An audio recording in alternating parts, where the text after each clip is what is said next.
Thank you, Mr. Chairman. Thank you, members of the Senate Judiciary Committee. My name is Richard Steen, and I'm the immediate past president of the New Jersey State Bar Association, an association of 17,000 lawyers and the largest lawyers organization in the state of New Jersey. We appreciate the opportunity to testify today in support of S1, and we commend Senator Sweeney and the other sponsors for introducing this important legislation. Since the dates of the enactment of the domestic partnership and civil union statutes, many of our members at the State Bar Association have represented domestic partners and civil union couples and their families. The effects of these laws on these individuals and the experiences of these individuals, you've heard some of it today, and those effects are well known to us. These experiences demonstrate unequivocally that the existing laws are ineffective and burdensome. These laws simply do not provide equal rights, equal benefits, or equal protection to same-sex couples as required by the New Jersey Supreme Court in its 2006 decision in Lewis v. Harris. As you know, Article 1, Paragraph 1 of the New Jersey Constitution guarantees our citizens equal protection. In Lewis, the court said, quote, "The unequal dispensation of rights and benefits to committed same-sex partners can no longer be tolerated." The court gave the legislature a time to act, and the legislature enacted a very strong civil union law, and in the intervening 6 years, we've concluded, again unequivocally, that civil unions are not the same as marriages. The Constitution guarantees equality. The Lewis case requires it. The current laws simply haven't delivered it. Our members report that existing laws have not done enough to provide equal protection under the law for their clients. And as a result, the families of domestic partners and civil union couples are not guaranteed the same legal rights as married heterosexual couples and families. In addition, same-sex couples and the lawyers who represent them must navigate an unnecessarily complex, more expensive and time-consuming legal paths to assure their rights. Matters such as family law, insurance, estate planning, and labor and employment issues are just a few of the many areas where same-sex couples are still treated differently. In our view, the only viable remedy is to give full and truly equal status to same-sex couples. We're not persuaded that further tinkering or changes with the current statutes will produce a different result or an acceptable solution. As I said earlier, in 2006, the court said that inequality can no longer be tolerated. It is now 2012, and we submit that the time to act is now. As we have seen and has been reported to you today and in earlier hearings, these laws have resulted in a second-class legal status for same-sex couples and their family. The laws of this great state must be crystal clear that discrimination against any of our citizens is never acceptable. We therefore strongly urge the committee to act favorably on this bill. Thank you.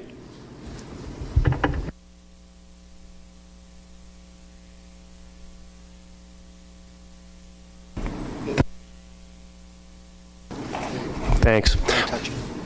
My name is Tom Snyder. I'm the former chair of the Family Law Section for the New Jersey State Bar Association. First, I'd like to commend this committee. You guys really have a daunting task ahead of you with this legislation. I also like to thank Sufina for giving us the opportunity to be here for her today. I practice primarily family law, and to give context in terms of a family law practitioner, I am married to the same woman for 22 years. I have no horse in this race, so to speak. But as a matrimonial attorney, I do see on a regular basis the implications to same-sex couples when it comes to the implications associated with the civil union statute. The label civil union has implications that will ultimately have to be addressed federally. As the Defense of Marriage Act is challenged more and more, designation marriage is going to have implications as it relates to pension benefits, transferring retirement accounts tax-free and or without penalties, as well as deductibility of alimony and things of that nature. Transfers of property within the relationships, and the designation spouse is going to have a financial impact on litigants. To say that this problem is remedied by the civil union statute isn't necessarily accurate. The problem I've seen and I've experienced is it's a Band-Aid approach. Trying to bring the civil union into parity with the matrimonial statute or the Marriage Act is problematic and costly to litigants.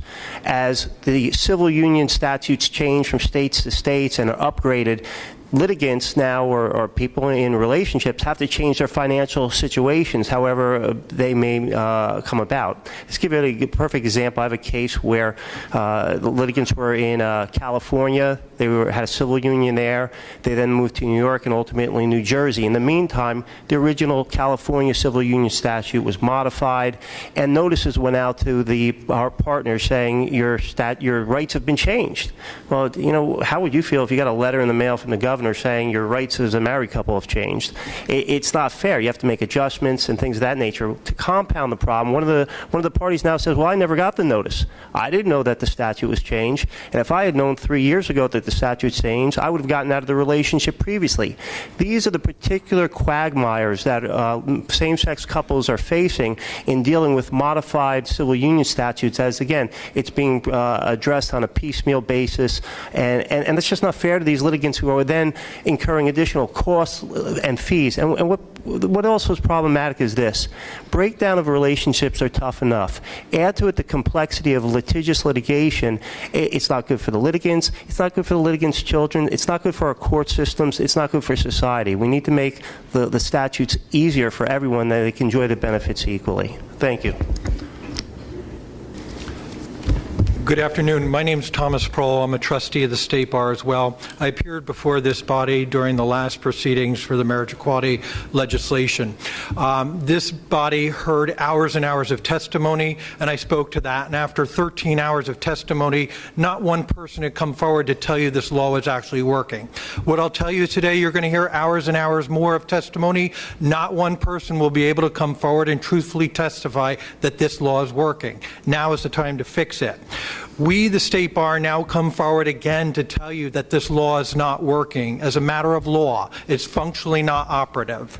The State Bar hosted the first Civil Unions Review Commission. Scores of hours of testimony were put on the record.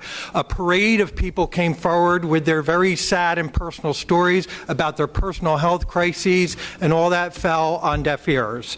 What I can tell you is I'm surprised to hear people come forward and impugn the integrity of the Civil Unions Review Commission, because that body was made up of the Attorney General, who I know is actually the party working against this legislation in the court, and also the Department of Health and Human Services, who's a representative of the state. What I can tell you is this law continues to be a failure, and I'm going to tell you the answer of why this can never be fixed. I've got the answer today. There's a donut hole of discrimination in this law. Danny Weiss spoke to it. He's a fellow trustee of ours at the State Bar. And the reality is that when a committed same-sex couple in a civil union steps outside of this state 1 foot, when they get on the PATH train, they go to New York. When they get in their car, they go to Pennsylvania or Delaware. Their relationship becomes that of legal strangers. And there's no amount of tweaking, no amount of fixing, no amount of reworking this law that's going to fill the chasm of inequality that it presents. And so the only answer here is the simplest one. Just like Occam's razor, the mathematician from the 14th century, the simplest solution is the best solution in this situation. And the simplest solution here is marriage equality. So I'd ask you to pass this bill on to the Senate, ask it to pass out, and provide equality to the citizens of the state. I'll defer the balance of my time to Dean Chen. Thank you very much, Chairman Scutari, Vice Chair Gill, and distinguished members of the committee. My name is Ronald Chen, and today I'm here to represent myself and 126 other law professors who teach at 48 different law schools in 18 different states, who have gathered together to express in a written letter that we've distributed to the committee and other leaders in the legislature our collective opinion that it is simply not possible to provide equality to same-sex couples, the equality that was envisioned and mandated by the New Jersey Supreme Court in Lewis versus Harris, by attempting to fix or otherwise improve the existing New Jersey Civil Union Act. Before I go on, though, I just wanted to say one word about the possibility that this issue should be submitted to referendum. by the public. I have before me the results of the 1915 referendum that was held in New Jersey on whether women should have the right to vote. The results were in favor of women's suffrage, 133,282, and against, 184,390. If you're curious, only Ocean County voted in favor of giving the women the right to vote. There are certainly, there are obviously, in my view, some issues, although democracy is our way, and most policy issues are submitted to the will of the majority. There are some issues, some civil liberties, and the right to equality is one of them that is simply not subject to vote like that. Your Honors, members, senators, sorry, I thought it was before a court. I, too, was here the last time. Actually, as some of you may remember, I served as the sixth and, for the moment at least, last public advocate of New Jersey. And I think it was my last act of public advocacy supporting the predecessor to this bill, which unfortunately didn't make it to the governor's desk, but I do want to commend Senator Sweeney, Senator Weinberg, Senator Lesniak for bring this forward in this legislation. I, at the time, raised very much the same point that I'm here to raise today. Despite what I would no doubt were the best of intentions, the Civil Unions Act of 2006 has failed to provide same-sex couples the equality of status and opportunity to enjoy the benefits of a recognized lifetime peer relationship. The Civil Unions Act is now 5 years old. Its shortcomings can no longer be dismissed as temporary problems of implementation typical of a new law. The problem is not lack of familiarity with the terms, but the problem, unfortunately, is with the Act itself. Its very existence creates a systemic, separate label for what is otherwise universally known as marriage. And unfortunately, then, the Act has become not part of the solution, but part of the problem. The separate label of civil union, which was somewhat artificially created by the legislature, is itself imposes an ongoing stigma which, when understood against a background history of prejudice and discrimination, perpetuates a sense of second-class citizenship and results in a state of confusion that undermines the ability of same-sex couples to obtain the benefits and privileges that the Civil Union Act attempted to extend. Marriage is society's universally accepted name for a committed, lifelong peer relationship. No other term or phrase elicits the same understanding. And with all due respect, even the legislature cannot expect to successfully, by a sweep of its pen, mandate the acceptance of some other label. And with all due respect to my professional colleagues, New Jersey couples should be able to enjoy the equal protection of the law without having to hire a lawyer to convince their employers or healthcare providers or insurers or funeral directors that civil unions and marriages are legally the same. So with the greatest respect for those who initially thought in 2006 that the Civil Unions Act would be adequate to address this issue, I think the testimony that the committee has heard today, more powerfully than I could express, shows that it is not. And on behalf of those 127 law professors, I respectfully urge that the committee affirmatively release S1. Thank you.